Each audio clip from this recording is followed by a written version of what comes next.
आखिर माया हमें हर कदम पर हराना चाहती है। हर कदम पर, हर मोड़ पर माया जो है आपको हराना चाहती है। लेकिन आप माया पर विजय कैसे प्राप्त कर सकते हैं? माया जो है वह प्रभु का ही दिया हुआ माया है। हर जीव पे लागू होता है, हर मनुष्य पर लागू होता है, हर चराचर जीव पर लागू होता है माया। तो आखिर हम माया से कैसे बचें? माया को परास्त कैसे करें? माया को कैसे हराएं? माया पर विजय कैसे आखिर हम प्राप्त करें? वह तो प्रभु का ही देन है, हर जीव पर लागू होता है, जो हर जीव को माया में फंसाओ। लेकिन वह जीव जिंदगी में सभी को माया हराना चाहती है, गिराना चाहती है, उसे तड़पाना चाहती है।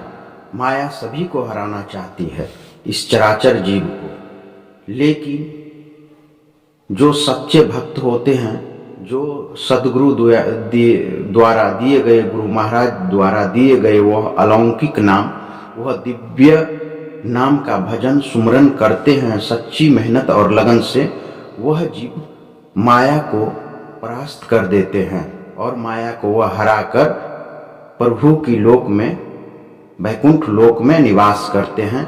वह सदगुरु का सच्चा नाम और भक्ति करके। हमेशा जीव को माया परास्त करना चाहती है, हमेशा, हर कदम पर, हर मोड़ पर। इसीलिए गुरु का जो सच्चा नाम है, जितने भी व्यक्ति गुरु का सच्चा नाम, अलौकिक दिव्य नाम का दीक्षा लिए हुए हैं, वह हर जीव, हर व्यक्ति, हर शिष्य को वह गुरु का सच्चा नाम का भजन सुमरन करना चाहिए। अगर आप भजन सुमरन करते हैं, अंतर मन में भजन सुमरन जब करते हैं, तो आपका बाहरी माया तो परेशान करता ही करता है, और आपका शरीर के अंदर में जो माया है, वह अंतरकरण में भी जब आप भजन सुमरन करते हैं तो वह भी आपको परेशान करने लगता है। जब आप अंदर की माया को जीत लेते हैं तो वह बाहर को भी माया को जीतने में आप सफलता को प्राप्त कर सकते हैं। आखिर माया मुझे क्यों परेशान करती है? हर जीव को क्यों परेशान करती है? वह प्रभु का ही एक दिया हुआ माया है जो हर जीव पर लागू होता है। तो उस माया को जीतने के लिए हमें अंतर मन में जाकर भजन और कीर्तन करना चाहिए। और भजन सुमरन जब करते हैं तो माया और ज़्यादा परेशान करने लगती है। तो आखिर उस माया पर कैसे विजय प्राप्त करें? वह मन को विचलित करने लगती है, मन को तंग करने लगती है, मन को नाना प्रकार का खेल तमाशा दिखाने लगती है, मन को रिझाने लगती है, मन पर सवार हो जाती है। तो आखिर हम उस माया को कैसे परास्त करें? इसके लिए जो गुरु द्वारा दिया गया है वह भजन सुमरन, जो सार नाम दिया गया है दीक्षा, उस नाम को लगातार जाप करते रहे, अंतर मन में भजन करते रहे। माया खुद गिर जाएगी, माया खुद गिड़गिड़ाने लगेगी, माया खुद हार जाएगी और प्रभु से जाकर बोलेगी, हे प्रभु, हे मायाधीश, आपने जो मुझे जिस जीव और जिस भक्त पर, जिस शिष्य पर भेजे थे परास्त करने के लिए, वह जीव से प्रभु मैं हार गया हूँ। वह आपका सच्चा भक्त है, सच्ची लगन और मेहनत से वह गुरु द्वारा दिए गए मंत्र को सच्ची लगन और मेहनत से जाप करता है। वह सच्चा भक्त है। मैंने उसे कितना भी परेशान करने की कोशिश किया, रिझाने की कोशिश किया, तड़पाने की कोशिश किया, हर कदम कदम पर, हर मोड़ पर उसको तकलीफ दिया, दर्द दिया, दुख दिया, फिर भी वह सामना करते हुए भी वह गुरु द्वारा दिए गए मंत्र को उसने जाप करके भजन सुमरन सच्ची लगन और मेहनत से किया। प्रभु मैं उसके आगे कितना भी तड़पा, गिड़गिड़ाया, रोया, फिर भी वह भजन सुमरन करता रहा और आपको वह प्राप्त कर लिया और मैं उसके आगे हार गया। माया खुद भगवान से कहती है, आपका सपना कैसे पूरा होगा? आपका जो भजन कीर्तन किए हैं, जो पूजा पाठ इत्यादि आपने किया है, जो पूजा आपने किया है, जो भजन कीर्तन आपने किया है भगवान की सच्ची लगन मेहनत से, आखिर आप कैसे जान पाओगे कि मेरी भक्ति, मेरी सच्ची लगन, मेरी माला या जाप का भजन सुमरन भगवान तक पहुंचा कि नहीं? आखिर कैसे आप जानोगे? माया इस चीज को खुद साफ कर देती है। माया खुद इस चीज को परिणाम दे जाती है। माया ही खुद भगवान से बोलती है, प्रभु मैं हार गया, आपका भक्त के आगे हार गया। क्योंकि वह भक्त सच्ची लगन से इतना मेहनत और संघर्षशील था, उस नाम का जाप कर रहा था, गुरु महाराज का दिए हुए मंत्र को, जो मैं प्रभु उसके आगे जाकर हार गया। तो माया खुद साबित कर देती है कि आप सच्चे भक्त हैं, सच्चे लगन हैं। जब आप भजन कीर्तन करने लगते हैं, प्रभु का जाप करने लगते हैं अंतर मन में, तब माया जो है रोने लगती है। आपके आंख से बायां आंख से आपकी आंसू गिर जाता है। माया हार जाती है, रोने लगती है। तब आप समझ जाए अपने आप में कि मेरा भजन कीर्तन माला जाप सफल हुआ और गुरु द्वारा दिया गया मंत्र मेरा सफल हो गया। इस तरह जाने, क्योंकि माया जो है बहुत प्रबल है, बहुत शक्तिशाली है। वह भगवान की ही तो है, वह बहुत शक्तिशाली, बहुत परेशान करती है और बहुत परीक्षा लेती है, इम्तिहान लेती है। उसमें सभी आदमी पास नहीं हो पाता है। माया मरी न मन मरा, मर मर गया शरीर, आशा तिसरा ना मरी, कह गया दास कबीर।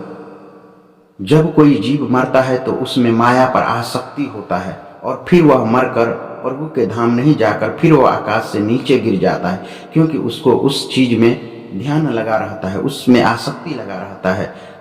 तो वह भगवान के लोक में नहीं जाकर फिर वह माया में, जीव में, चराचर में फंस जाता है। मरण जीवन के चक्कर में वह फंस जाता है और जीव फिर से जन्म लेता है और फिर से वह कष्ट को काटता है, फिर से वह शुरुआत जीरो से शुरुआत करता है।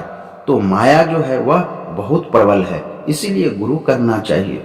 गुरु ही इस माया रूपी संसार को छुड़ा सकता है। वह सार नाम दीक्षा देकर, ब्रह्म ज्ञान देकर, वह सार नाम सत्य नाम देकर, ज्ञान दीक्षा देकर वह आपको इस माया से छुड़ा सकता है।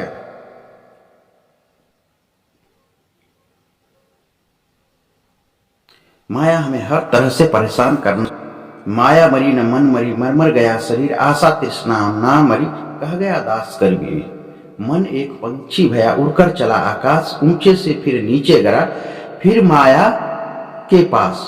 तो माया इतनी प्रबल है, जो प्रभु के पास जाने वाले भक्त जीव वह फिर उसी माया में उलझकर मर जाता है। जिस तरह मकड़ी एक जाल बनाता है, मकड़ी एक जाल बनाता है और उसी जाल में फिर वह फंस कर, उलझ कर, लिपट कर वह मर जाता है। ठीक मनुष्य उसी प्रकार अपना बाग बगीचा लगाता है, अपने संतान को, बच्चे को जन्म देता है, फिर उसका बहुत बड़ा परिवार हो जाता है और उसी परिवार में वह लिपट करके और उसी संताप में वह रह जाता है और वह भगवान का भजन सुमरन नहीं करके वह माया में फिर से लौट आता है और उसी में आसक्ति रहता है और उसी की शरीर में जीव धारण कर लेता है। इसलिए माया से दूर रहना चाहिए। हर किसी आदमी को गुरु करना चाहिए। गुरु करके वह सार नाम, सत्य नाम, वह भजन सुमरन नाम, वह ब्रह्म ज्ञान सभी को प्राप्त करना चाहिए। तभी वह माया से छूट सकता है। नहीं तो वह आसार चीज को भी सही सार समझने लगता है। अगर मेरे पास शरीर है तो वह यह शरीर नश्वर है, और ये जो अगर पैसा है तो पैसा सरकार का है तो वह सरकार को लौट जाएगा। रिजर्व बैंक से आया है फिर उसी रिजर्व बैंक को लौट जाएगा। पैसा की भूख यह सांसारिक भूख है, और ये जो आत्मा का जो भूख है वह आत्मा का भूख प्रभु ही मिटा सकता है। आत्मा की जो भूख है वह प्रभु मिटा सकता है, और शरीर का जो भूख है वह पैसा मिटा सकता है। लेकिन शरीर नश्वर है, शरीर मर जाता है, लेकिन आत्मा नहीं मरता है। एक बार रविदास से भगवान आकर परीक्षा लिए, संत के रूप में परीक्षा लिए, जो हे रविदास, ये जूते चप्पल का जो कारोबार कर रहे हो, जूते का पॉलिश और सिलाई जो कर रहे हो, ये चमड़ा का काम तुम छोड़ दो। तो कहा, हे भगवान, हे प्रभु, मैं इस चमड़ा का कारोबार को नहीं छोड़ सकता, इसलिए नहीं छोड़ सकता कि मैं इससे अपना पेट की भूख का प्यास बुझाता हूँ, और मैं संत हूँ। भगवान का गाना बजाना भजन कीर्तन करके मैं अपना आत्मा की भूख को मिटाता हूँ। इसलिए हे प्रभु, मुझसे ये काम नहीं होगा। और फिर वह साधु के भेष में थे, वह कहा कि ये पारस पत्थर लो, और इस पारस पत्थर से बहुत सारे सोने बन जाएंगे। उस पारस पत्थर को हथौड़ी में भी सटाकर देखा, वह पूरा सोना का हो गया। फिर वह पारस पत्थर उनको देकर चले गए। और रविदास के, हे प्रभु, मैं ये पारस पत्थर लेकर क्या करूँगा, मुझे इसका कोई काम नहीं है। मैं अपना जीवन यापन चप्पल जूता सिलाई करके पॉलिश करके कर लेता हूँ, मुझे यह पारस पत्थर नहीं चाहिए। फिर भी कहा नहीं, ले लो। भगवान उससे परीक्षा लेना चाहा, तो वह पारस पत्थर को उसी घर में, उसी चार में, दीवार में खोस दिया और वह चले गए। जब 1 वर्ष बाद जब वह लौटे, तब वह देखे पारस पत्थर को तो छुआ तक भी नहीं है, वो देखा तक भी नहीं है। यह रविदास भक्त जो है, यह सच्चे भक्त है, सच्चा भक्ति करता है। तो वह परमधाम को लौटे, माया उसको व्याप्त नहीं कर पाया। जबकि वह चाहते तो वो चमड़ा का काम छोड़कर वह सोना बनाते, लेकिन वह पारस पत्थर का यूज नहीं किया, प्रयोग नहीं किया। भगवान समझ गए कि ये सच्चा भक्त है। फिर उनको वह साधु रूप से फिर भगवान रूप में दर्शन दिए और उनका कृतार्थ कर दिए, और उनका जीवन सन्मुख होई जीव मोहि जभी, जन्म कोटि अघनाश ही तभी। तो प्रभु रविदास को साक्षात दर्शन भी दिए, फिर उनका कल्याण हो गया और मोक्ष की प्राप्ति हो गया।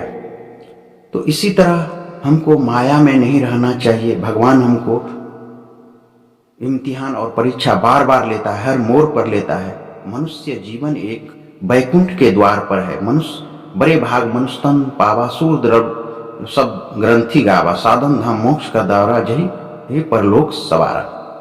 तो ये जो शरीर जो है, यह 84 लाख जीव में सबसे महत्वपूर्ण शरीर भगवान ने मनुष्य को बनाया हुआ है। इसलिए मनुष्य को हमेशा माया से दूर रहना चाहिए और सच्ची लगन और मेहनत से कमाकर अपना पेट की भूख प्यास बुझाना चाहिए। और आत्मा की भूख गुरुदेव का दिया हुआ नाम ही आपका आत्मा का भूख को मिटा सकता है। इसलिए सभी को गुरुदेव करना चाहिए, गुरु करना चाहिए, और गुरु का नाम दीक्षा पान लेना चाहिए, तभी जीव का कल्याण हो सकता है। आशा करता हूँ ये वीडियो आप सभी दर्शकों को काफ़ी अच्छा लगा होगा। हमारा पीके आत्मा ज्ञान यूट्यूब चैनल लाइक करें, सब्सक्राइब करें और कमेंट करें, और बेल आइकन घंटी दबा दे और शेयर जरूर करें। आपका कल्याण हो, भगवान आप पर कृपा बरसाए, आप सभी परिवार मस्त हो, आप सभी परिवार को भगवान श्री राम की कृपा बरसे, श्रीमन नारायण की कृपा बरसे, गुरु महाराज की कृपा बरसे, आप सभी लोग स्वस्थ रहें। बहुत बहुत आशीर्वाद।